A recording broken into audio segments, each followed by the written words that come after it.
Қолымнан барынша келгенше сыйлап жатырмын. Енді қартай басқа не істеймін, мен уже комментарийді оқып жылағым келіп отыр.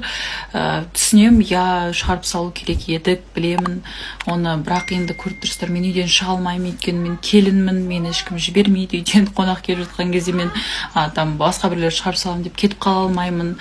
Аргенде мына жақта кешегі тойдың мәселесі әлі біткен жоқ, ананы шешіп, мына жаққа ақша беріп, мына жерден шешіп жүріп, біз екеуміздің де қолымыз тимей жатыр. Ал достарына келетін болсақ, достардың барлықтары өздері уже Бішкекке кеше кетіп қалған, көбісінің жұмыстары болып, бірақ күнге келіп бәрі уже самолетқа билет алып кеше кетіп қалған болатын. Сондықтан біздің қолымыз байлаулы болып қалды. Ешкімді ренжіткіміз келген жоқ, бірақ енді ешкім ренжіген жоқ негізінде. Бір болайық ұжымы, қатысушылар да, редакцияда ешкім ренжіген жоқ. Арген үйіне келдік. Жақсы көрсе үш рет сүйіп. Бір рет сүйсек жақсы көрмейді деген сөз екен.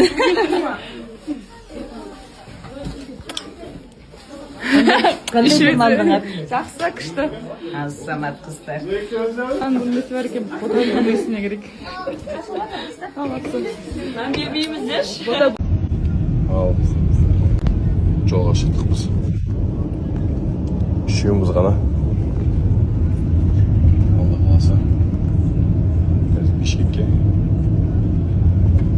9 сағатта барамыз, содан қарай Алматыға.